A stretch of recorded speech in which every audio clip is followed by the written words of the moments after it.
सुनते रहते हैं वृंदावन में कई लीलाएं होती हैं। वृंदावन को कैसे डिस्क्राइब करोगे आप अपने शब्दों में, क्या है वृंदावन? सारे इमोशंस जहाँ एक जगह बहते हो वो जगह वृंदावन है। आदमी अंदर से बहुत ना भरा हुआ है, तो वृंदावन में आकर के वो एकदम खाली हो जाता है। वृंदावन बरसाने की होली जो है वो प्रसिद्ध है पूरे विश्व में। इतना आनंद होता है, लोगों के चेहरे नहीं दिख रहे होते लेकिन फिर भी वो उसमें आनंदित होते। तो जैसे ही प्रेम का नाम आता है तो राधा रानी और कृष्ण जी की प्रेम की बातें स्टार्ट हो जाती है। ब्रज के प्रेम की अगर आप बात करते हो तो इससे बड़ा प्रेम का प्रतीक क्या होगा कि राधा राधा का नाम भी जपोगे तो कृष्ण अपने आप प्रसन्न हो जाएंगे। कई बार ये बात उठती है। शास्त्रों में ठाकुर जी ने लिखा है, श्री कृष्ण कहते हैं जो राधा बोलेगा तो मैं अपना झोला बांध उसके पीछे चलने को तैयार हो जाऊंगा। अक्सर कई बार ऐसा होता है कि शादी के बाद जो वाइफ है वो हस्बैंड को दोस्तों के साथ घूमने नहीं जाने देती। अब ऐसी सिचुएशन में दोस्ती चुने या प्यार चुने? सो हस्बैंड वाइफ के बीच में ईगो ज्यादा बड़ा होना चाहिए या प्यार? ऑफ कोर्स एक रिलेशन में सॉरी कौन बोले, जिसकी गलती है वो या हस्बैंड? जिसे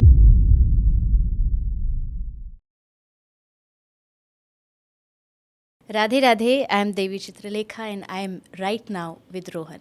देवी जी राधे राधे, कैसी हैं आप? राधे जी, मैं ठीक हूँ, आप कैसे हैं? मतलब बहुत ही अच्छा हो गया है इस टाइम पर पूरा ये माहौल, क्योंकि हमारा सौभाग्य है कि लोग वृंदावन जाते हैं, आप वहाँ से हमारे लिए आई है, तो आई थिंक इस टाइम पर ये स्टूडियो जो है ये पावन हो गया है। धन्यवाद, बहुत बहुत धन्यवाद बुलाने के लिए। देवी जी आपसे मैं सबसे पहले यही पूछना चाहूँगा, कृष्ण जी सब कुछ ठीक रख रहे हैं, हालचाल सब सही एकदम?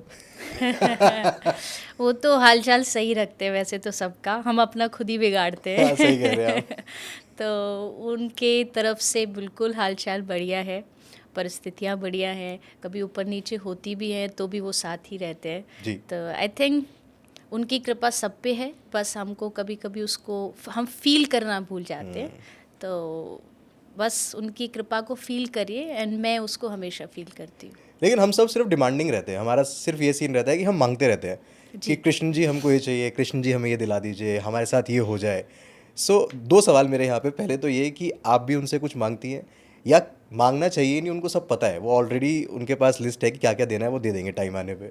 अभिमान से नहीं, लेकिन एक विनम्र भाव से मैं कहती हूँ कि मैंने भगवान से आज तक भक्ति के अलावा कुछ नहीं मांगा, क्योंकि मुझे पता है जब आप किसी भी ऊंचे पद वाले व्यक्ति के पास जाते हो ना, तो आप कोशिश ये करते हो कि इससे आप बेस्ट से बेस्ट चीज़ मांगो। जी। या फिर अगर कोई बहुत बड़े पद पे पीएम है, प्राइम मिनिस्टर है, प्रेसिडेंट है, वो आपसे कहे कि जो चाहे मांग लो और आप उससे 10 रुपया मांगो तो ये तो उनकी भी बेइज्जती है और आपका अपना चांस भी आपने गंवा मिस दिया। कर दिया आपने। तो भगवान के पास सबसे कीमती चीज़ उनका प्रेम है, उनकी भक्ति है।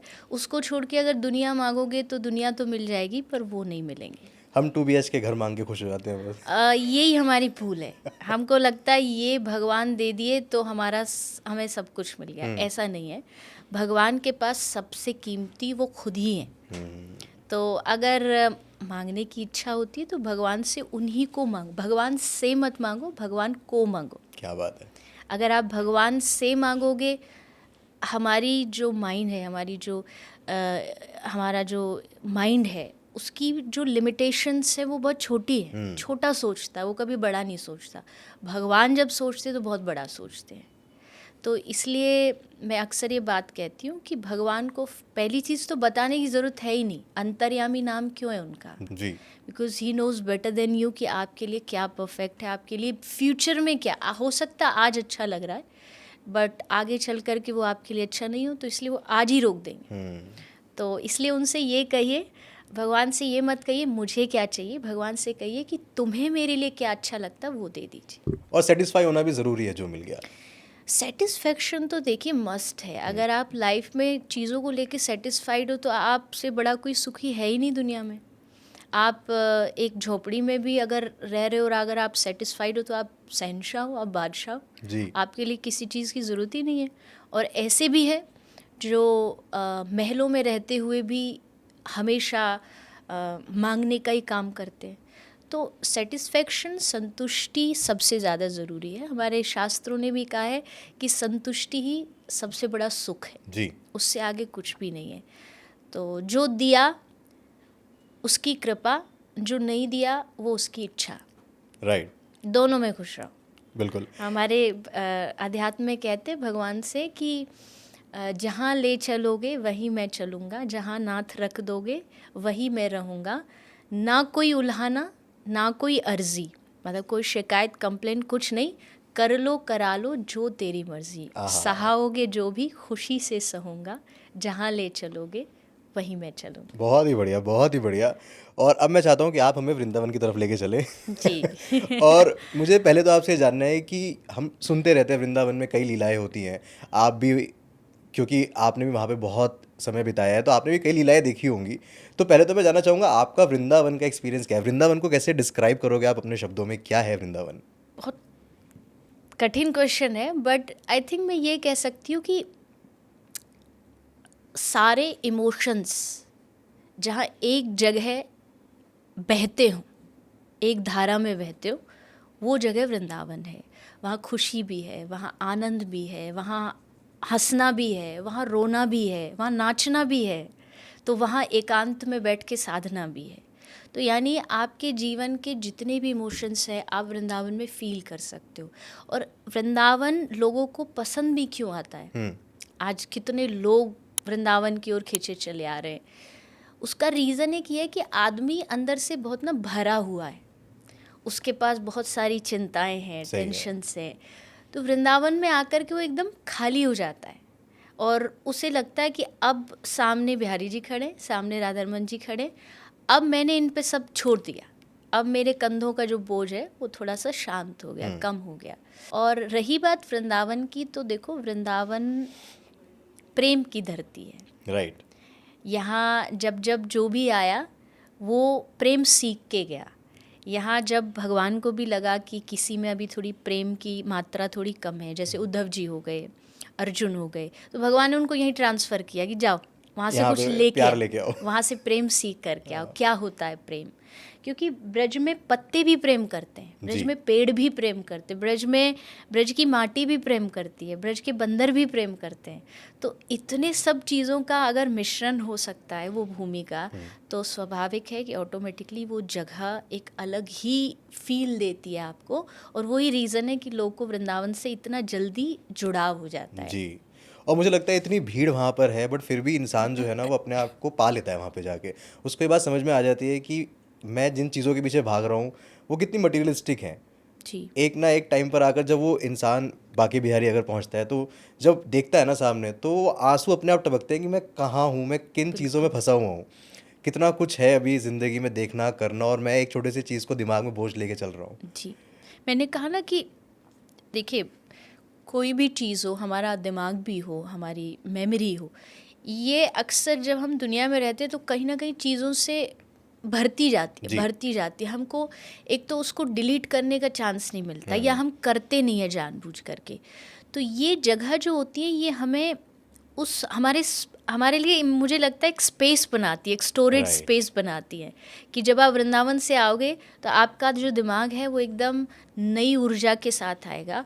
और सामने इतनी बड़ी शक्ति, एक पावर बैठी है, क्योंकि बिहारी जी कोई मूर्ति नहीं है जी। या जितने भी वृंदावन के मंदिर हैं उनमें जो सामने बैठा है वो पत्थर नहीं है, वो साक्षात है, वो प्रत्यक्ष है। तो उसके सामने जाके नहीं आंसू निकलेंगे तो कहाँ निकलेंगे। और आंसू निकल रहे इस बात का प्रमाण है कि सामने साक्षात ईश्वर बैठे हैं, साक्षात भगवान बैठे हैं, आप उनसे कनेक्ट फील कर पा रहे हो। तो मुझे लगता है, और यही उद्देश्य लेके वृंदावन जाना भी चाहिए। और बाकी सब चीज़ों को साइड कर दीजिए। जैसे अक्सर लोग, भाई कोई सोच रहा है यमुना जी पे नाव में बैठ के रील बना लेंगे, अच्छी चल जाएगी, हाँ फूड ब्लॉग बना लेंगे, ये हो जाएगा वो हो जाएगा। तो इससे थोड़ा हटके अगर जाओगे ना, दूसरा एक परसेप्शन लेकर के जाओगे असल वृंदावन को देखने का, तब आपको वो चीज़ दिखेगी, आपको इमोशंस फील होंगे। और मुझे लगता है ये लाइन ही गलत है जब लोग बोलते हैं ना मैं वृंदावन घूमने जा रहा हूँ। हाँ बिल्कुल गलत है, ये लाइन ही गलत है, बिल्कुल। वो पिकनिक स्पॉट नहीं है। हाँ। वो घूमने के लिए मनाली जाओ, हाँ सही, कुल्लू जाओ, जम्मू जाओ, वृंदावन घूमने नहीं, वृंदावन खोने के लिए जाओ। जी, खो जाऊं मैं। लोग जब प्लान बनाते हैं ना यही बोलते हैं हमें वृंदावन घूमने जाना है, चलोगे? घूमने नहीं जाना वहाँ पे, जी जी, वहाँ घूमने जाना है और खुद को ढूंढने जाना है। बिल्कुल। बट देवी जी, अब होली का टाइम आने वाला है और वृंदावन बरसाने की होली जो है वो प्रसिद्ध है पूरे विश्व में। बिल्कुल। सो आप मुझे थोड़ी होली की फील दो, वृंदावन की होली की फील क्या होती है और क्यों इतनी ग्रैंड मनाई जाती है, थोड़ा सा उसके बारे में अगर आप बता सको। देखिए, होली का मतलब बहुत सारे रंग एक साथ, बहुत सारा प्रेम, बहुत सारा उत्साह, एनर्जी एक साथ। और वृंदावन तो 24 घंटे उत्साहित ही रहता है एनर्जी से भरपूर रहता है। Right. जैसे बहुत सारे लोग कहते हैं कौन सा समय जब वृंदावन में भीड़ कम होती है, मैंने कहा कभी नहीं होती, कभी नहीं होगी। वहाँ कभी भी एनर्जी कम नहीं होती, उत्साह कम नहीं होता। और होली तो मतलब आप ये समझ लीजिए, ऐसा लगता है कि साक्षात यहाँ कोई वैकुंठ उतर के आ गया हो। यहाँ धाम में इतना आनंद होता है, लोगों के चेहरे नहीं दिख रहे होते लेकिन फिर भी वो उसमें आनंदित होते। Right. धक्के पड़ रहे हैं, सांस नहीं आ रही, और फिर भी वो जब यहाँ से जाएंगे तो शायद सदियों तक याद रखेंगे कि हमने वृंदावन की होली देखी खेली। थी। और हमारे ब्रज में एक कहावत है, जग होरी ब्रज होरा। मतलब ब्रज में होरी नहीं होती, ब्रज में होरा होता है, हुड़दंग होता है। कहीं लट्ठमार होली हो रही है, कहीं लड्डू की होली हो रही है, कहीं फूलों की होली हो रही है। तो ये एक प्रकार का, क्योंकि आज से पहले द्वापर में जब राधा कृष्ण हुए, गोपियाँ हुई, तो वहाँ एक बड़ा भारी प्रतिस्पर्धा, कंपटीशन होता था। दो खेमे बन जाते थे, एक गोपियों का और एक सखाओं का, ग्वालों का। और वहाँ प्रतिस्पर्धा ये होती थी, पहले रंग कौन लगाएगा। अच्छा। ठाकुर जी सोचते थे मैं किशोरी जी को रंग लगाऊंगा। किशोरी जी का भाव सखियों का होता था, हम कैसे भी श्याम सुंदर को जाके चुपचाप पीछे छुपके से, रंग तो लगा पूरी देंगे। महीना भर पहले से प्लानिंग होती थी कि ऐसा रंग होगा, वैसा होगा। तो यानी कि ब्रज की जो होली है ना, वो एक अद्भुत आनंद है। उसमें डूबने का मज़ा है, उसमें डूबने का एक अपना रस होता है जी। वहाँ कोई शुद्धता, अशुद्धता, अपवित्रता, इसका ध्यान नहीं रखा जाता और नहीं रखना भी नहीं चाहिए। क्योंकि जब आप ऐसे धाम में जाते हो तो आपको बस वहाँ आनंद लेने के लिए जाना होता है। वहाँ की तो मिट्टी भी शुद्ध ही है। मिट्टी भी शुद्ध है, तो इसलिए फिर प्रेम है, प्रतिस्पर्धा है, थोड़ी नोक-झोंक है, थोड़ी गालियाँ भी हैं वो भी होती है। बरसाने में जो बरसाने वाले जो है वो नंदगांव वालों को, और जो नंदगांव वाले हैं वो बरसाने वालों को, आपस में खूब युद्ध होता है, पर वो मीठा होता है, नोक-झोंक मीठी होती है। और अंत में जाके जीता कौन है? बोले जीते दोनों ही हैं। हमारे ब्रज में श्री जी, राधा रानी और ठाकुर जी, इन दोनों में हमेशा झगड़ा होता है, लेकिन अंत में विजय दोनों की ही होती है। क्या बात है। क्योंकि एक जीतेगा तो प्रेम हार जाएगा, इसलिए प्रेम को जिताने के लिए हमेशा दोनों की ही विजय होती है, और वही होली उत्सव है। बहुत ही शानदार। और मुझे लगता है कि हर एक इंसान को ना एक बार जाकर ये एक्सपीरियंस करना ही चाहिए होली का। जैसे कि आपने बोला ना कि आप सदियों तक याद रहोगे, जब तक आपका जीवन रहेगा आपको वृंदावन की या फिर बरसाने की होली याद रहेगी। और ऐसी विचित्र, अब बताइए लट्ठमार होली लट्ठमार होली जो नंदगांव की सबसे ज़्यादा प्रसिद्ध है। गोपियाँ लाठियाँ लेती हैं, नंदगांव के ग्वाला आते हैं, उनके सर पे मारती है। और मारती मतलब ऐसे नहीं है कि कोई मजाक में कर रही हो खींच खींच के मारे, कोई अनाड़ी हो तो उसका शरीर फूट जाए ऐसी स्थिति हो जाती है। पर आज तक कोई ऐसी दुर्घटना कभी होती नहीं है। तो ये प्रेम का सूचक है, प्रेम का प्रतीक है होली जो उत्सव है। संसार में थोड़ी कहीं को लेके, होली को लेके थोड़ी अभद्रता दिखने को मिलती है, पर ब्रज में ऐसा नहीं है, क्योंकि ब्रज में ये रंगों का मिलन का त्योहार है। यहाँ शुद्धता, पवित्रता बनी रहती है। बुरा ना मानो होली के नाम पर आपने जो बात बोली, कई जगह हो जाता है, बट ब्रज में कभी ऐसा कुछ सुनने को आया नहीं। जी, क्योंकि वहाँ ठाकुर जी है। देखिए, हम रंग लगा रहे हैं, हम खेल रहे हैं, वो एक रिएक्शन है, बट असल में वो होली श्री ठाकुर जी की और उनके सखियों की और राधा रानी की है। असल में उनके लिए हम उत्सव कर रहे हैं जी। उनको देखने के लिए लोग आते हैं, उनके उस अनुभव को पाने के लिए लोग आते हैं। अगर उस उद्देश्य को लेके आओगे तो आपके मन में भी कोई अपवित्रता नहीं आएगी, और जो अभद्रता होती है उससे भी आप बच जाओगे। क्या बात है।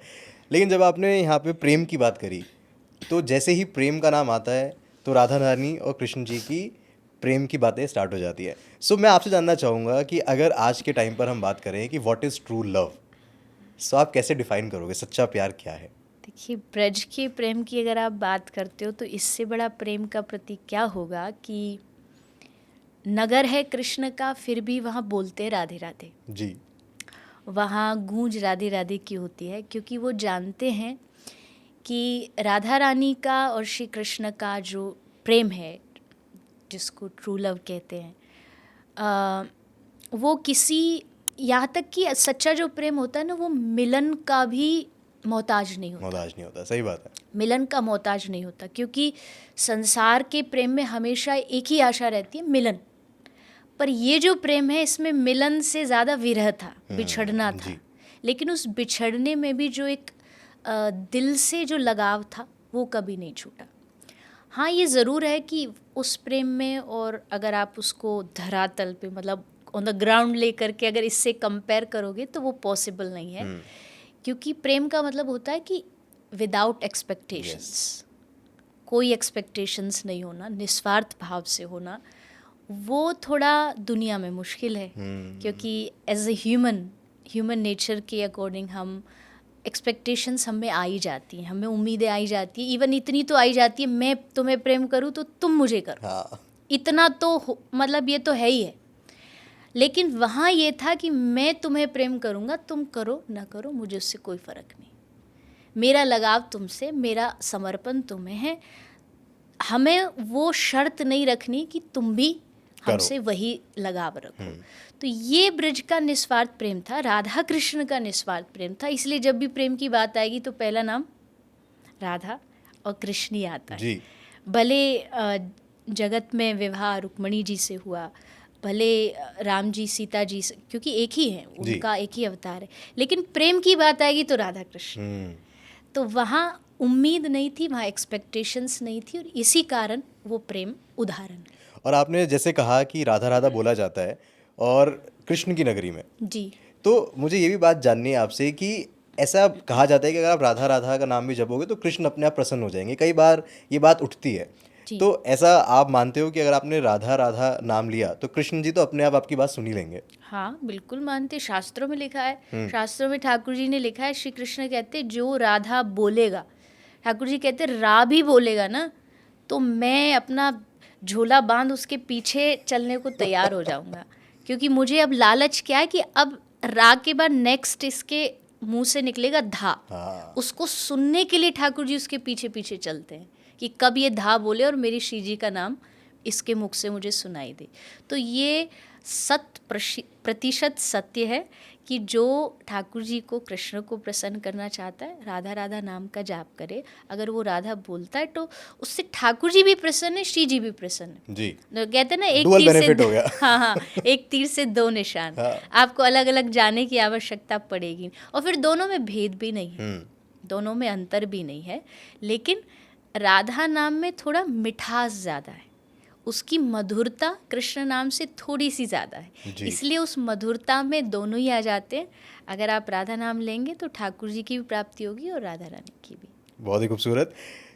आप अच्छी अच्छी कविताएं भी करती हैं, आप कुछ कुछ बातों में बहुत प्यारे प्यारे शब्द पिरो देती हैं। अगर आप कुछ सुनाना चाहें, कुछ भी, अगर आप लोगों के लिए कोई शायरी हो या कोई कविता हो जो आप सुनाना चाहें। राधा कृष्ण की बात चल रही है तो उन्हीं को लेकर के कहते हैं कि देखी सुनी न ऐसी जोड़ी, जैसे करुणा मय गोविंद वैसी करुणा मई किशोरी।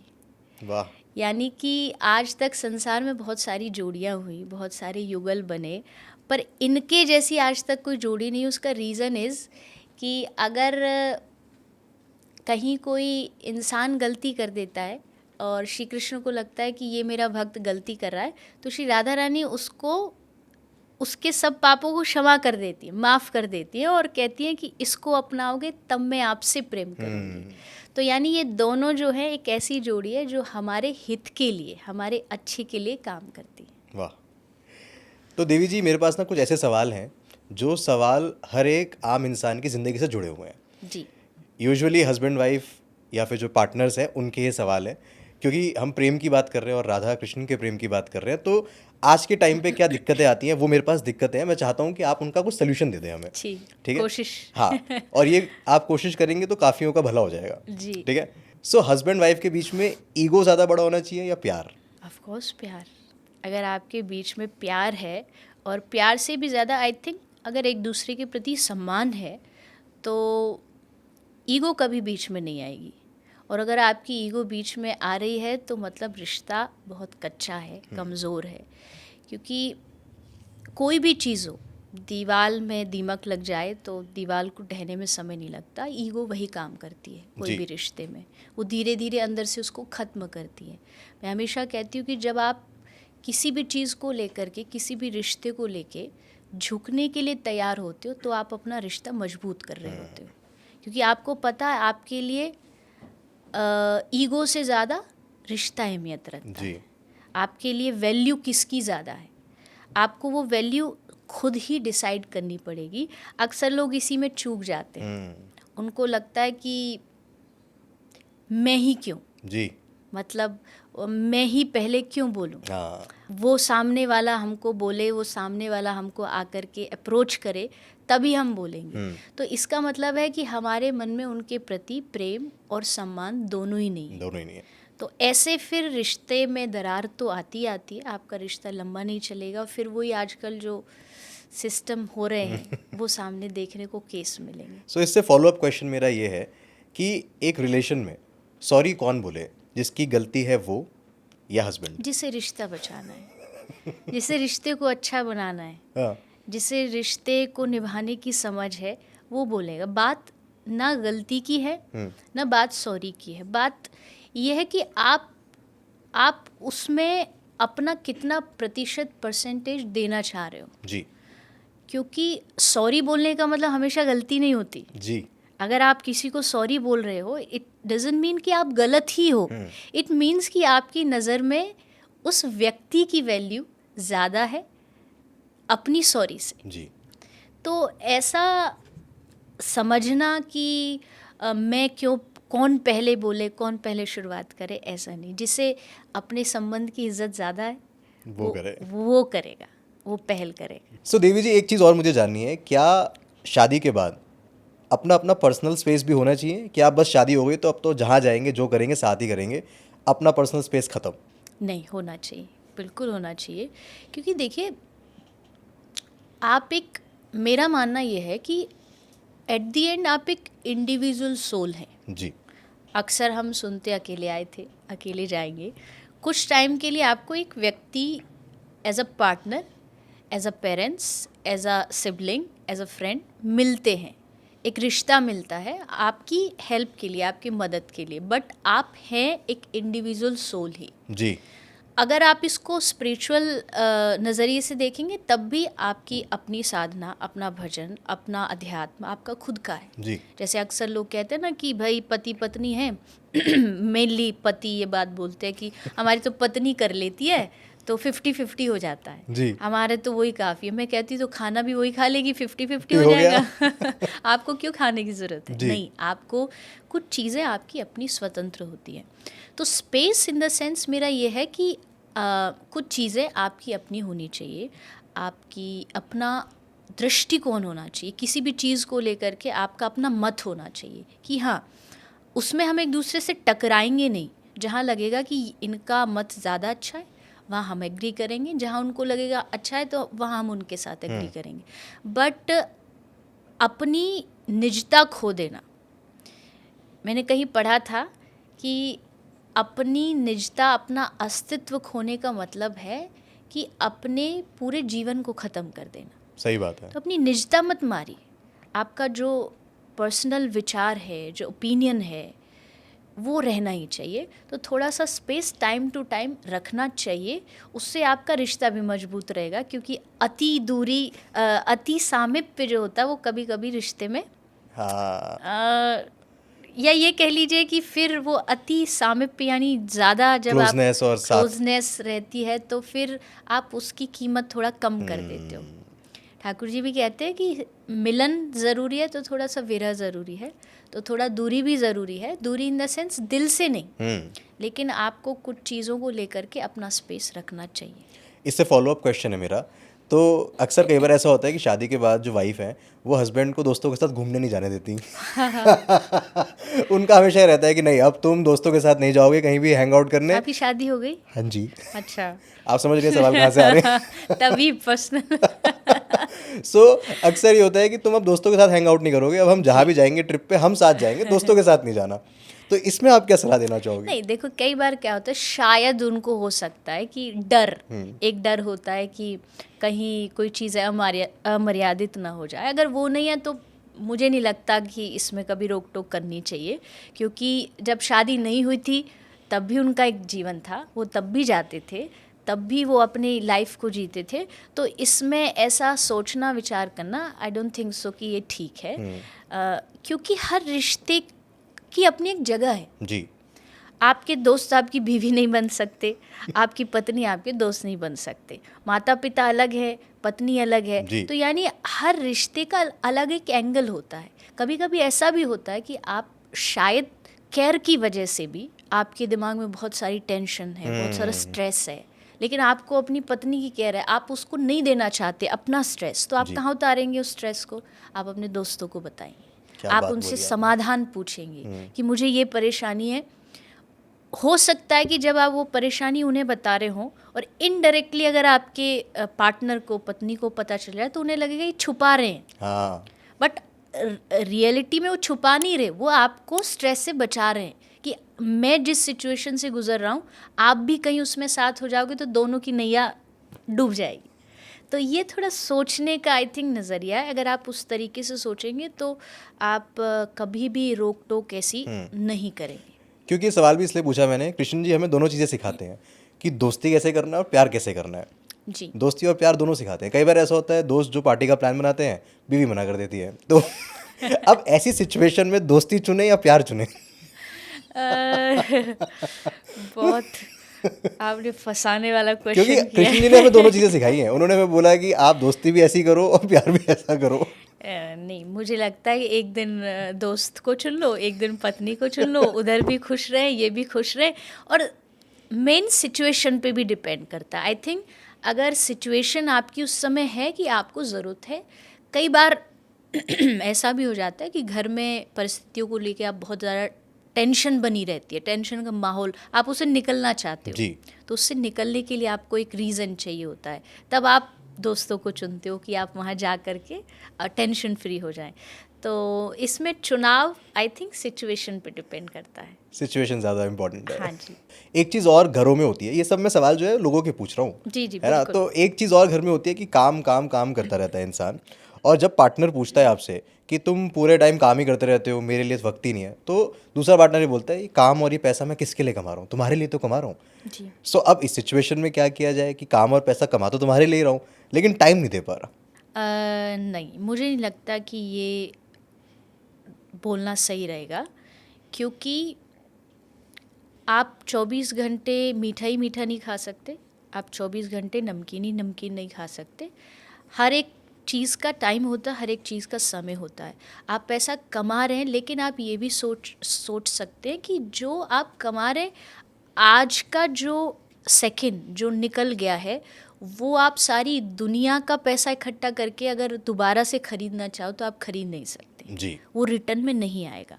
हाँ, आपका उद्देश्य गलत नहीं है, आप इसलिए कर रहे हो कि आपका फ्यूचर अच्छा हो, सिक्योर हो, सेफ हो, बट अगर क्या पता कल रहे ही ना, क्या पता हमारे पास वो टाइम ही ना हो देखने के लिए, तो डिवाइड करिए समय को, डिवाइड अपनी कमाई के लिए अलग रखिए, और कुछ जो आपका अपना पर्सनल समय होता है, जो आप अपने परिवार को देते, फैमिली को देते, वो उसके लिए आपको वो चीज़ अलग से बचा करके रखनी चाहिए। मतलब आई थिंक एक्सक्यूज़ नहीं देना चाहिए।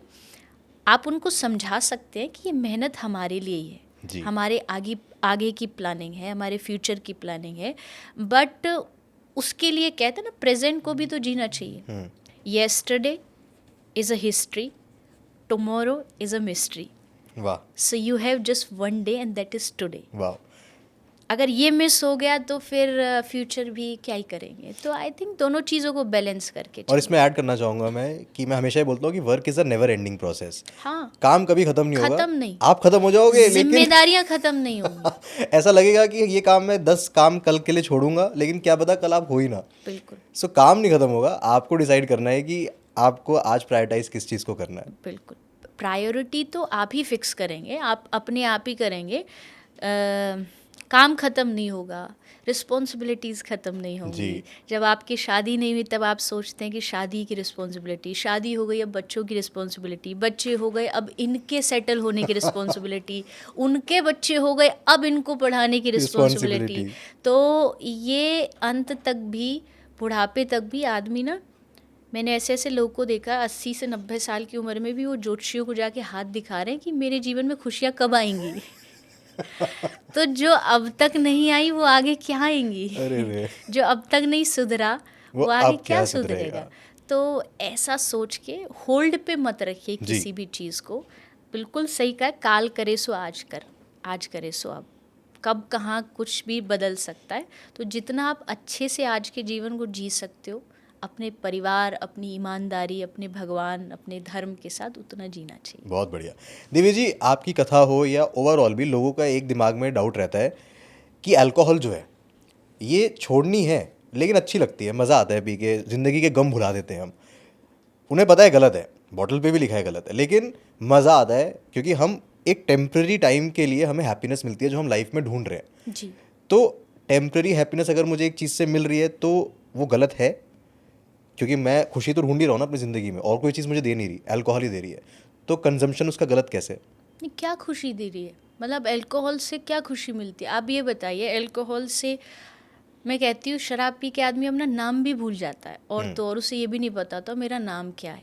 और जो अभी थोड़ी देर पहले मैंने कहा, जब आपका अपना अस्तित्व ही नहीं बचा, जो आपको ही मार रही है, आपके पहचान को मार रही है, तो वो चीज़ कभी भी आपके लिए अच्छी नहीं हो सकती। जी। और सेकंड थिंग इज़ कि एक ऐसी आदत जो आपके इवन आपकी बॉडी को डैमेज कर रही है। आप किसी डॉक्टर से भी पूछेंगे तो उसको वो यही कहेगा कि आपकी अल्कोहल आपकी किडनी, आपकी लिवर, आपकी इसको खराब बॉडी कर को रही है। ख़राब कर हाँ। रही है।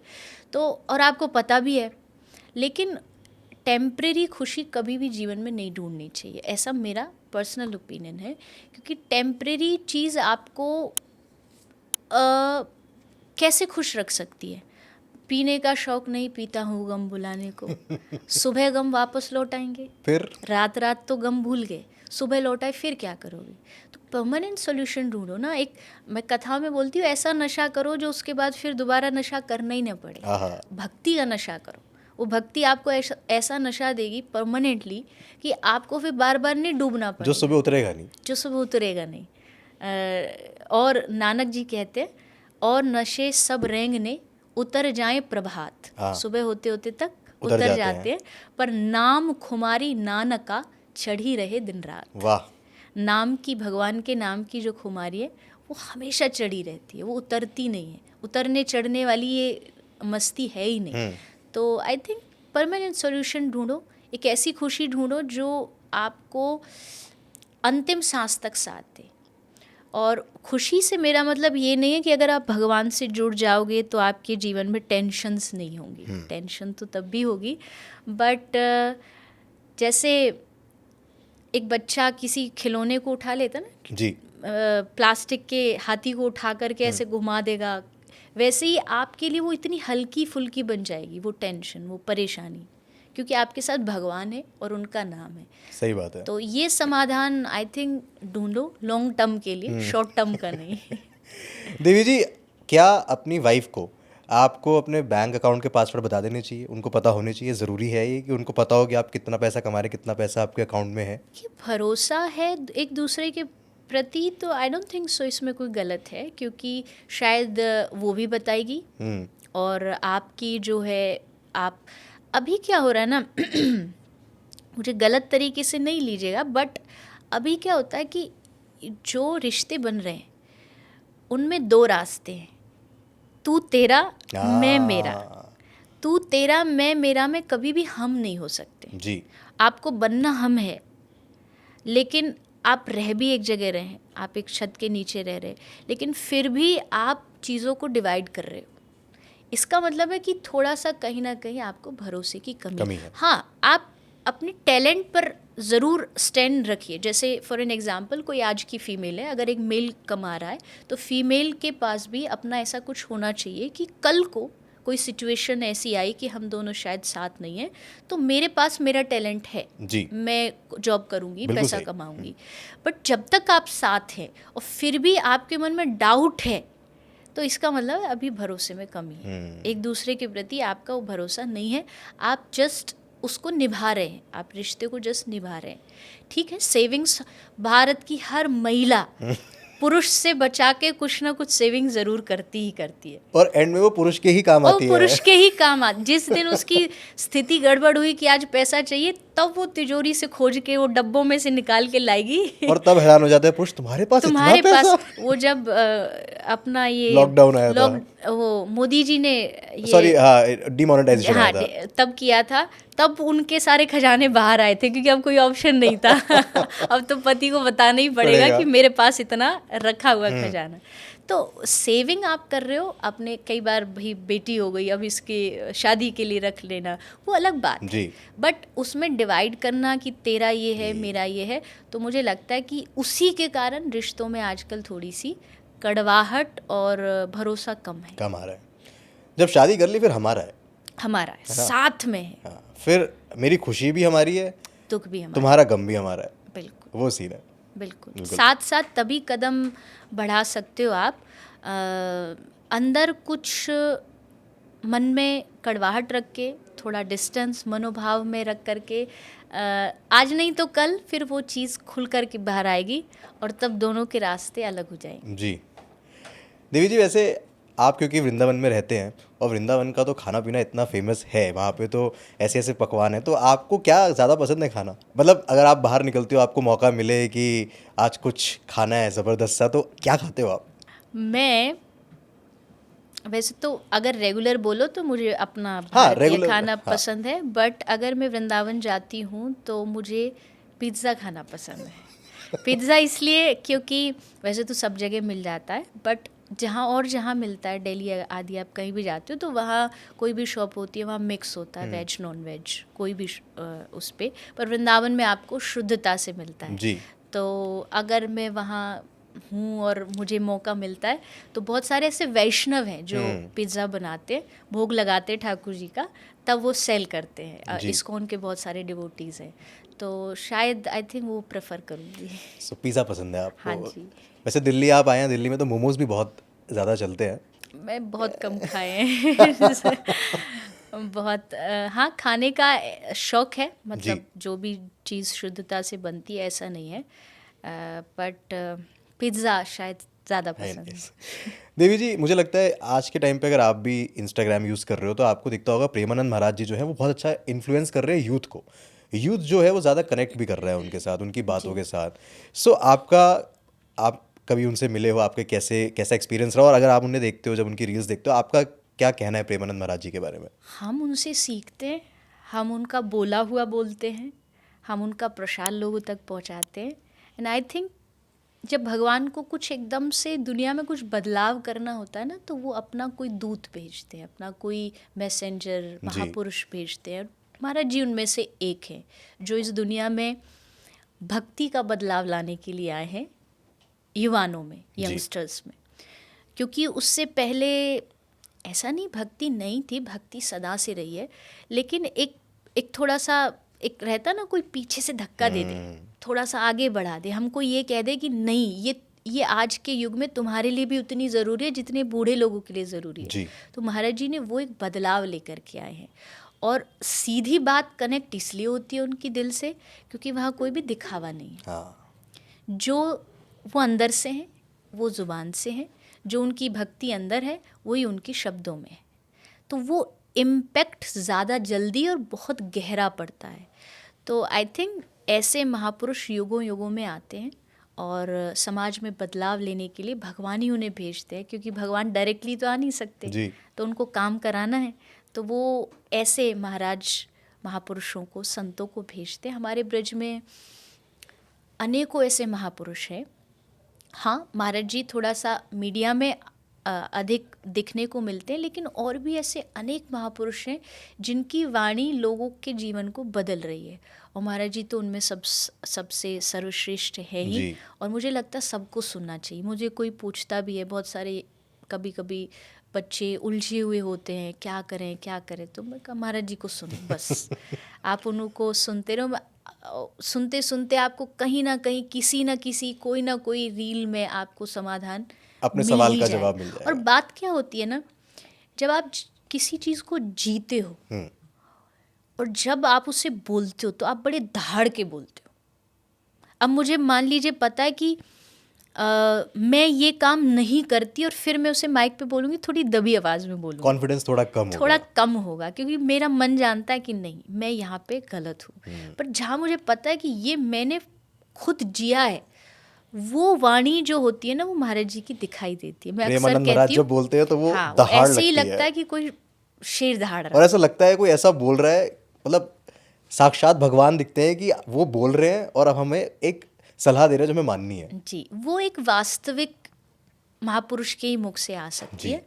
हम जैसे नाम सुनते हैं, एक समय में महर्षि हुए, एक समय में रमण महर्षि हुए, विवेकानंद जी हुए, रामकृष्ण परमहंस हुए, तो ये आज के युग के वो महापुरुष हैं जिनको आज से कई वर्षों बाद भी इनका नाम लिया जाएगा, जी। किताबों में लिखा जाएगा, इतिहास में लिखा जाएगा। तो हम बहुत भाग्यशाली हैं कि आज हम वर्तमान में उनको देख पा रहे हैं, ऐसे महापुरुषों को। क्या बात है। और देवी जी, मुझे एक और चीज़ जाननी है। आज की जो जनरेशन है ना, वो बहुत भटकी हुई जनरेशन है। उनको हर चीज़ बहुत जल्दी मिल गई, उनको स्ट्रगल नहीं करना पड़ा, हर चीज़ एक्सेसिबल हो गई उनके लिए। मोबाइल पे उनको सही गलत दोनों चीज़ें वो कंज्यूम कर रहे हैं। तो उनके लिए कितना ज़रूरी हो गया है आज के टाइम पर अध्यात्म से जुड़ना, गीता पढ़ना, ये सब उनके लिए कितना ज़रूरी है? और आम इंसान जिसने शायद आज तक गीता नहीं पढ़ी, उसके लिए गीता पढ़ना कितना ज़रूरी है? देखिए, मैं एग्ज़ाम्पल देती हूँ। जैसे हम कोई भी इलेक्ट्रॉनिक ख़रीदते हैं ना मार्केट से, तो उसके साथ एक मैनुअल आता है उसका, वो आपको उस चीज़ को ऑपरेट करना सिखाता है। तो ये जो शरीर है, ये भी मशीन है, ह्यूमन लाइफ भी एक मशीन है। इसको ऑपरेट कैसे किया जाए, इसके लिए भगवत गीता मैनुअल है। जी। आपको सही गलत, अच्छा बुरा, कब क्यों कैसे, वाई, जो आज के बच्चों का हर चीज़ में एक होता वाई है, होता है। तो वो सारी चीज़ जो है उसका समाधान, हर चीज़ का समाधान गूगल के पास नहीं है। खासकर आपके इनर पीस का। जी। इनर पीस आपको तभी मिल सकता है जब आप भगवत गीता पढ़ेंगे, आप धर्म से जुड़ेंगे, आप अध्यात्म से जुड़ेंगे। तो अब जैसे आपने कहा ना, हर चीज़ इजीली मिल गई है। जी। आज के यंगस्टर्स को क्या मिला है, इजीली क्या मिला है?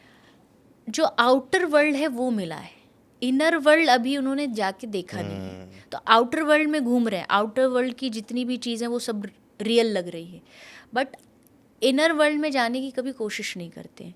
जिस दिन उसमें जाने की एक भी कोशिश करेंगे ना, तो उस दिन उनको जो मेंटल पीस चाहिए, जो उनको जो वो ढूंढ रहे हैं पार्टियों में, पब्स में, वो सब उनको मिल जाएगा, आसानी से मिल जाएगा। तो इसके तरीके यही हैं, भगवत गीता पढ़िए, थोड़ा सा जैसा हमने कहा संत महापुरुषों की कोई बातें हैं, डेली बेसिस पे टाइम टेबल बनाइए कि आप 15 मिनट 20 मिनट कोई अच्छी चीज़ डालेंगे। अब दिन भर कचड़ा ही जा रहा है, कान से भी, आँख से भी, मुंह से भी, तो फिर आपके कैसे आपके विचार स्पॉइल नहीं होंगे? क्या जा रहा है, मतलब आपका कंटेंट भी देख लीजिए, चारों तरफ से नेगेटिव, भद्दे चीज़ें, अश्लील बातें, गालियाँ, तो आपका कभी भी वो मन जो है वो स्वच्छ नहीं हो सकता। मन की स्वच्छता के लिए आपको पॉजिटिव चीज़ अंदर डालनी पड़ेगी। तो आप वो अपना टाइम टेबल निर्धारित करके उस पर काम करिए। बहुत ही बढ़िया।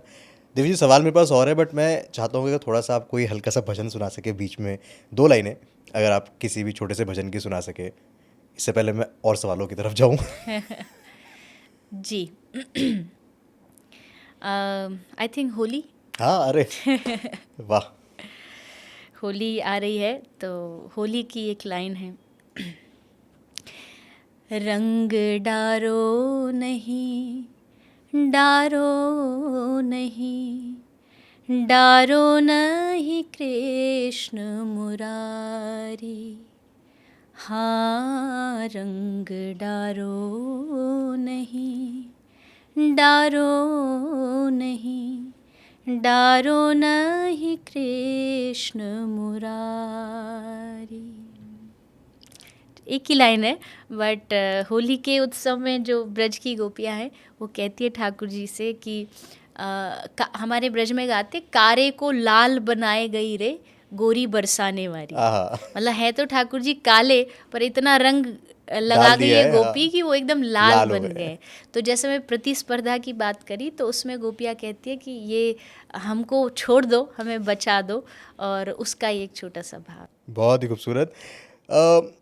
मैं गौ सेवा धाम के बारे में आपसे बात करना चाहूँगा। एक बहुत ही खूबसूरत चीज़ है जो आप कर रही हैं। जी शायद इसकी बात करनी इसलिए भी ज़रूरी है यहाँ पर क्योंकि आप कम बात करती है, इसलिए मुझे लगा कि थोड़ी बात मुझे यहाँ पे करनी चाहिए। पशुओं के लिए, गऊ के लिए आप लोगों ने बहुत ही अच्छा इंफ्रास्ट्रक्चर बनाया है जहाँ पे उनके लिए पूरा हॉस्पिटल, उनके लिए मेडिसिन, उनका पूरा सेवा करने का पूरा एक आपने चीज़ बनाई है। सो थोड़ा सा आप अगर बता सके गौ सेवा धाम के बारे में भी हमें। देखिए, हमारे धर्म में गाय तो हमेशा से जी। प्राथमिक रही है। इवन हर कोई प्राणी जीव हमारे लिए उतना ही ज़रूरी है। तो मन में यही भाव है कि भगवान को कैसे खुश करें। तो भगवान कैसे खुश होंगे? सेवा से। जब आप उनकी बनाई गई दुनिया की सेवा करोगे तो भगवान ऑटोमेटिकली आपसे खुश हो जाएंगे। तो मन में आया कि हम गौ माता के लिए गौशाला खोलें। फिर आया कि गौशाला तो ऑलरेडी बहुत सारी हैं ब्रज में, जी। तो आप एक नई खोल लोगे तो क्या नया कर दोगे। तो मन में फिर विचार किया कि हम कुछ ऐसा करते हैं जिससे गौशालाओं को भी मदद मिले, रोड पर गाय जो है उनको भी मिले और उनको ट्रीटमेंट मिले, क्योंकि ट्रीटमेंट का कोई भी जी। ऐसा विकल्प नहीं था। तो फिर हमने हॉस्पिटल शुरू किया। हॉस्पिटल की शुरुआत 2013 में करी थी और एक ही गाय से शुरू करी थी, क्योंकि आरंभ था, शुरुआत थी, कोई ऐसी विशेष हमारे पास व्यवस्थाओं का धन भी नहीं था और जी। व्यवस्थाएं भी नहीं थी। तो एक से शुरू करते करते आज ठाकुर जी की कृपा से 10 से 12 साल हो गए और वहाँ कम से कम 70 से 80 हज़ार गायों का ऑपरेशन हो चुका है। वाओ। इवन शुरुआत गायों के लिए करी थी, लोग फिर पेट्स लाने लगे, कुत्ते, बिल्लियाँ, घोड़ा सब आने लगे। और वाह। हमारे लिए तो जीव ही है, तो सबका वहाँ ट्रीटमेंट शुरू हो गया। अब तक सेवा ऐसे चल रही थी। फिर अब मन में आया, कहते हैं ना, संतुष्टि अच्छे काम में नहीं होनी चाहिए। हाँ जी। संतुष्टि वैसे तो कर लो, पर सेवा का काम हो तो और वो थोड़ा। और थोड़ा बढ़ के और थोड़ा बढ़ के। तो इसी वर्ष हमने फिर उसको विचार ऐसा बनाया कि भारत का सबसे बड़ा गायों का अस्पताल बनाएं, वाओ। जिसमें वर्ल्ड की सारी फैसिलिटीज़ हो, 6-7 फ्लोर हो, उसमें सब अलग अलग गायों को ट्रीटमेंट सब उपलब्ध हो। आज भी है हमारे पास, एक्सरे है, सब कुछ किया जाता है, बट उसको थोड़ा और विस्तार अभी कर रहे हैं, उसी के प्रोसेस में लगे हुए हैं। बहुत ही खूबसूरत देवी जी। और क्योंकि इतनी अच्छी शुरुआत है तो मुझे लगता है साथ आपको और मिलता जाएगा जी और ज़्यादा से ज़्यादा लोग इसमें जुड़ेंगे बिल्कुल। और ज़्यादा से ज़्यादा पशु जो है उनकी मदद हो पाएगी, उनको सही उपचार मिल पाएगा, सही औषधि मिल पाएगी। जी सो आई थिंक आपकी ये एक सोच थी जो अब एक मिशन बन जाना चाहिए लोगों के लिए भी, कि वो भी इससे जुड़े और वो भी और ज़्यादा से ज़्यादा इसके बारे में जाने और लोगों को बताएं। बिल्कुल बिल्कुल, क्योंकि देखिए, आज के समय में मुझे लगता है इंसान होने का एक ही लक्षण है कि आप जब तक किसी के प्रति काइंड नहीं हो जी। तो आप इंसान कहलाने के हकदार भी नहीं हो। आपके दिल में दया होनी चाहिए। आप देख रहे हो रोड पर इतने सारे पशु भूखे घूम रहे हैं, गाय भूखी घूम रही है, आप फिर भी इग्नोर कर रहे हो, तो इसका मतलब है भगवान भी सोचते होंगे गलती हो गई, इसको मनुष्य बना हाँ, करके इसका किसी मकसद और तो को चांस देना था। देना चाहिए था। तो आई थिंक भगवान को इस बात की नाराज़गी ना हो, बल्कि उनको प्राउड हो कि हाँ, मैंने सही किया इसको मौका देके। जी। उसके लिए यही रास्ता है कि आप लोगों की थोड़ी हेल्प करें, जो बोल नहीं पा रहे हैं उनकी हेल्प करें, जीवों की, प्राणियों की, गायों की, ताकि आपका जीवन भी सफल हो और उनकी भी थोड़ी मदद और सेवा हो जाए। बिल्कुल। देवी जी, हमने वृंदावन की बात करी, मैं थोड़ा सा और दूर लेके जाऊंगा आपको। हम द्वारकाधीश चलते हैं थोड़ी देर के लिए। जी मैं वहाँ के बारे में जानना चाहूँगा, वहाँ जाना और वहाँ पे दर्शन करना और वहाँ की क्या पॉजिटिविटी है, क्या मान्यता है, अगर थोड़ा सा आप बता सके, आपकी कोई एक्सपीरियंस वहाँ का है तो अगर आप शेयर कर सके। जी, मैं कई बार तो जा ही चुकी हूँ। द्वारिकाधीश का जो वहाँ का वातावरण है, वहाँ की जो शुद्धता है, वो बड़ी अद्भुत है। एक तो समुद्र तट है जी। और वहाँ राजसी वेश में श्री कृष्ण बैठे हैं, जी। पूरे ठाट बाट से बैठे हैं, तो उनकी अदा ही निराली है। और द्वारिका श्री कृष्ण की कर्म भूमि है।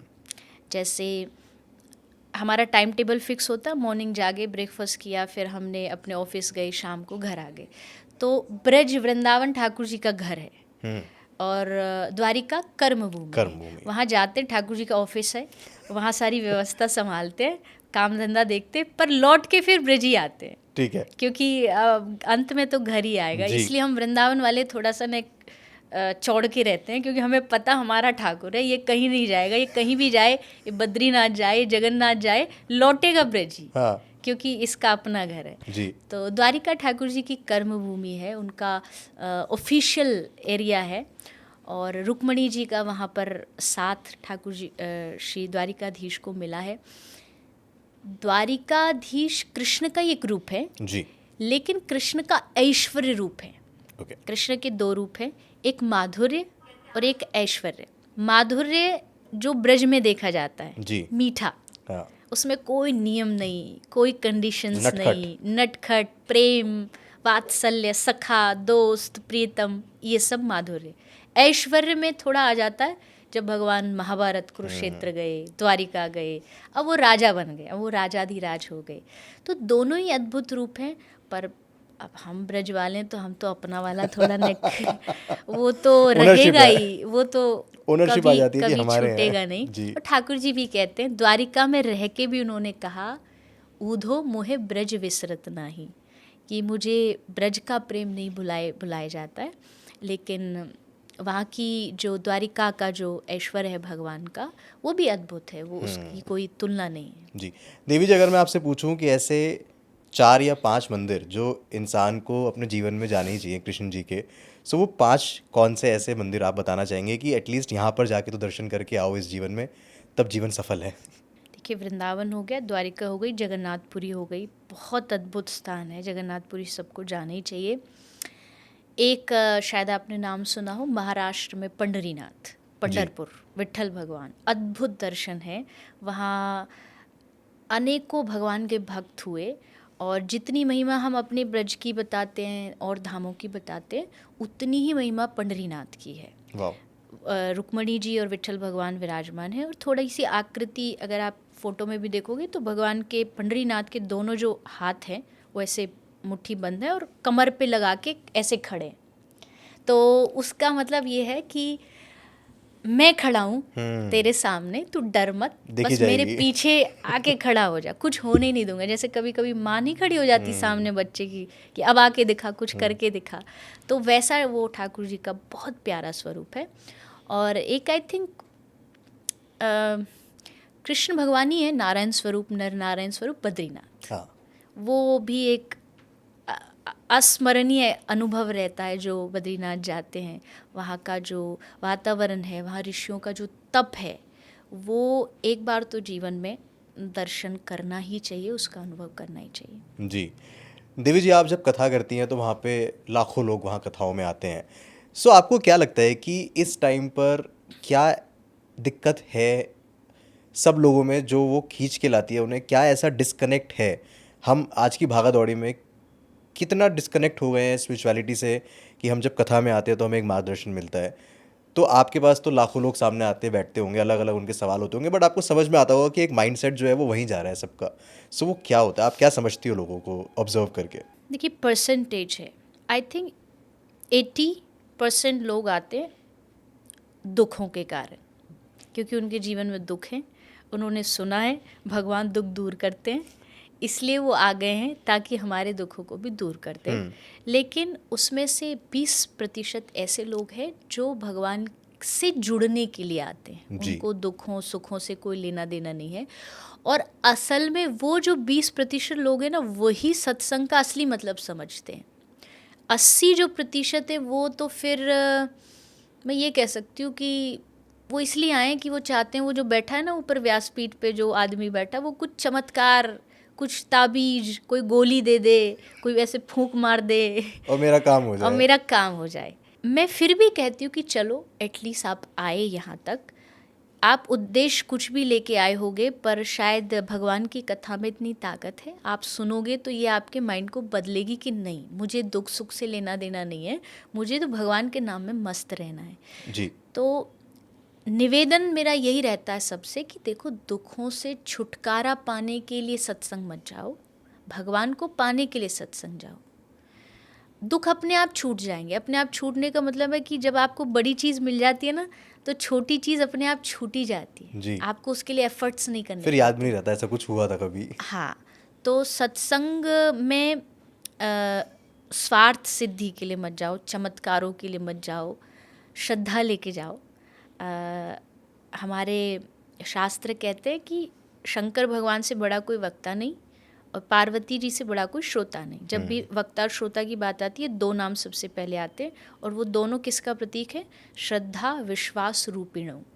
मतलब श्रोता है श्रद्धा और जो बोल रहा है वक्ता वो है विश्वास।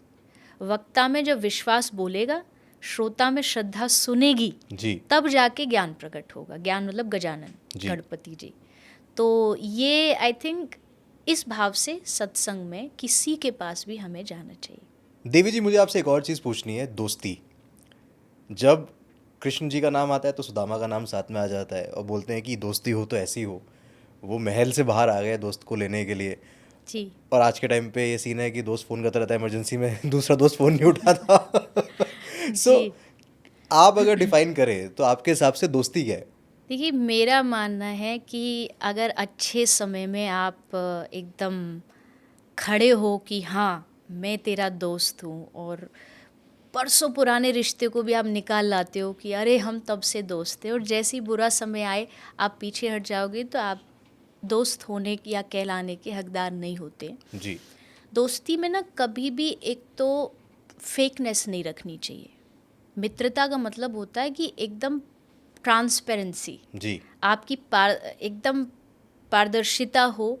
आप बिना झिझक, बिना कोई संकोच रखे हुए एक तो अपनी कमियों को भी बता सके, क्योंकि आपको पता है कि आपको जज नहीं करेगा, इनफैक्ट ये आपको सुधारने की कोशिश करेगा। जी। बट दोस्ती में हो क्या जाता है कि यहाँ आपके सामने आपके दोस्त बन कर के वो आपकी अच्छी बातें करेंगे, फिर वहाँ दूसरी तरफ जाकर के दूसरे खेमे में एक टेबल पे बैठ कर के आप ही उसका टॉपिक होंगे, और वहाँ आप एक ही ही की बुराई। नेगेटिव बुराइयाँ शुरू हो जाएंगी। जी।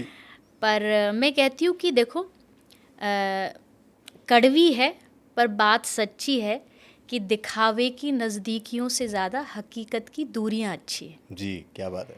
आप सिर्फ दिखने के लिए अगर कह रहे हो, अपने वो नहीं होते जो आपके तस्वीर में साथ खड़े होते हैं, अपने आप के वो होते हैं जो आपकी तकलीफ़ में साथ खड़े होते हैं। खूबसूरत। फ़ोटो ले लिया, पोस्ट कर दिया, सोशल मीडिया पे लाइक्स आ गई, हाँ बड़ी बेस्ट फ्रेंड्स फॉरएवर। तस्वीर में तो साथ है जी। पर तकलीफ़ में साथ नहीं है, वो दोस्त नहीं हो सकता। तो आपको, और मैं एक बात भी कहती हूँ, किसी को भी टैग देने से पहले कि आप मेरे मित्र हो, आप मेरे बेस्ट फ्रेंड हो, बहुत समय लीजिए।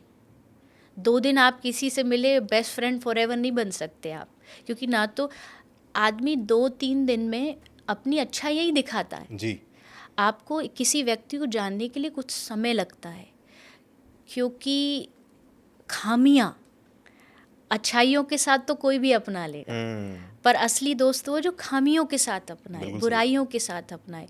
और बुराइयाँ जो सब में होती हैं, ऐसा आज तक कोई पैदा ही नहीं हुआ भाई मैं बुराइयों से मुक्त हूँ, न मैं, न आप, न दुनिया का कोई भी इंसान। तो उन कमियों को भी जो हमारी स्वीकार कर सकता है वो मित्र होता है, वो दोस्त होता है। क्योंकि कहीं ना कहीं और जो रिश्ते हैं, मान लीजिए हमारे कोई बड़े हैं, पेरेंट्स हैं, तो वहाँ एक झिझक होती है, वहाँ एक उनको बताने में, आप कुछ गलत करके आए हो तो डर लगता है कि पता नहीं एक्सेप्ट करेंगे या नहीं करेंगे। पर दोस्त के सामने एक्सेप्टेंस तो होता है, लेकिन साथ साथ में दोस्त का मतलब ये भी नहीं है कि अच्छा चल ठीक है अब हम तो जो मन चाहे वो करेंगे। नहीं, गलत है तो उस समय आपको गाइड भी करे, वो एक सच्चा दोस्त और सच्चा मित्र होता है। और कृष्ण सुदामा की अगर आप बात करते हैं तो ये भी कह सकते हैं कि दोस्ती कभी भी स्टेटस देख के नहीं होती, दोस्त कभी भी स्वार्थ के लिए नहीं होती। जैसे कुछ लोग आजकल बड़े शहरों में इसलिए भी दोस्त बना लेते हैं कि भाई काम निकल जाएगा, कोई मेरा काम निकल जाएगा, अगर रेस्टोरेंट जा रहे हैं तो बिल पटा देगा, बड़ी गाड़ी में घुमा लेगा, बड़ी गाड़ी में घुमा देगा। ये स्टेटस देख करके दोस्त बनाना बहुत बड़ी नासमझी है। जी। अपने काम बनाने के लिए दोस्ती बनाना बहुत बड़ी नासमझी है। कृष्ण और सुदामा की जब दोस्ती हुई, कृष्ण राजकुमार थे और सुदामा एक बहुत साधारण व्यक्ति ब्राह्मण थे। और ऐसा लिखा है कि जब सुदामा जा रहे थे, कृष्ण भी सेम रास्ते से जा रहे थे, सुदामा के पाँव में कांटा लग गया। तो कृष्ण का रथ, राजकुमार कृष्ण का रथ वहाँ से निकल रहा था। वो रथ से उतरे, उन्होंने देखा एक ब्राह्मण बालक बैठा, उसके पाँव में कांटा लगा है और कोशिश कर रहा है निकालने की। श्री कृष्ण ने कहा कि मैं तुम्हारे पैर का कांटा निकालूं? तो सुदामा ने देख के, ऐसे कपड़े देख के कहा, अरे नहीं, तुम तो बहुत बड़े राजा के पुत्र लगते हो, तुम मेरे पैर को छुओगे गरीब ब्राह्मण का, तो ये उचित नहीं होगा। तब कृष्ण ने हाथ बढ़ाया और कहा कि एक राजा, राजकुमार शायद तुम्हारे पैर न छू सके गरीब व्यक्ति के, पर एक दोस्त तो दोस्त का कांटा निकाल सकता है। आज से मैं तुम्हारा मित्र। तो कृष्ण ने मित्रता का हाथ सुदामा की ओर बढ़ाया। सुदामा ने मैं अपनी गरीबी दूर करने के लिए कृष्ण को मित्र बना लूँ, ऐसा नहीं था। तो ये मित्रता आई थिंक निस्वार्थ थी, शुद्ध थी। कोई भी, और जब सुदामा आए भी, जो हम अक्सर कथा सुनते हैं, द्वारिका आए, तो भी सुदामा कोई मदद मांगने नहीं आए। कृष्ण कह रहे हैं तुझे कुछ चाहिए, बोल, सब ठीक है घर में। तो सुदामा कहते हाँ तेरी बड़ी कृपा है, कुछ नहीं चाहिए। तब कृष्ण को लगा कि ये व्यक्ति मुझसे एक यहाँ छोटे से छोटा आदमी भी आया तो मन में इतनी आशा लेके आया, ये मेरा परम मित्र होके कुछ नहीं मांग रहा, इसे मैं सब कुछ दे दूंगा। और उन्होंने ना कि वो सोने का महल, बल्कि सुदामा को वो नाम दे दिया, वो सम्मान और इज्जत दे दी कि आज भी कोई बड़े से बड़ा धनवान पैसा वाला आदमी और उसके सामने कोई सुदामा का ड्रेसअप पहन के भी आ जाए ना, तो उसको चेयर से खड़े होके प्रणाम करना पड़ेगा। तो ये मिला सुदामा को श्री कृष्ण से, ये निस्वार्थ दोस्ती का फल होता है। तो मतलब अगर कोई दोस्त पैसे उधार ले ले तो वापस नहीं मांगने उससे? नहीं, ये तो गलत घुमाया जा रहा है। यहाँ नहीं दोगे तो फिर अगले जन्म लेकर के फिर देना पड़ेगा, कहीं ना कहीं तो देना पड़ेगा। अगर आपको कोई समय पर काम आया तो आपको भी उसका समय रहते लौटा देना चाहिए, दोस्ती में उधारी नहीं रखनी चाहिए। बट देवी जी, आप जो लोग देख रहे हैं उनको क्या समझाना चाहेंगी, कितना ज़रूरी है उनके लिए कि वो अब स्पिरिचुअलिटी के तरफ थोड़ा सा बढ़ें? अगर वो अभी तक थोड़े भटके हुए हैं तो वो जुड़े यहाँ पे आके, उनके लिए क्या संदेश, क्या मैसेज रहेगा आपका? देखिए, मुझे लगता है बहुत घूम लिए, बहुत भटक लिए, बहुत दुनिया देख ली और इतना कुछ खो दिया कि अब कुछ ऐसा पाओ जिसको पाके आपको सुकून मिले। जी। मैंने एक बहुत अच्छी बात कही पढ़ी थी कि बचपन में चिड़िया उड़, तोता उड़, घोड़ा उड़, उससे उड़ते उड़ते कब नींद उड़, कब चैन उड़, ये कब हम शिफ्ट हो गए हमें ही नहीं पता लगा। जी। मतलब कब हमारी नींद उड़ गई, कब हमारा सुकून चला गया। तो वो सुकून कहीं खोया नहीं है तो अंदर ही। बट क्या होता है ना, कभी कभी जैसे सूरज है लेकिन बादल ढक गए, जी, सूरज वहीं है, बस उस बादल को हटाना है। तो हमारी कुछ नासमझियाँ हैं, वो अगर हमारी हट जाएंगी तो वो सुकून हमारे अंदर ही है।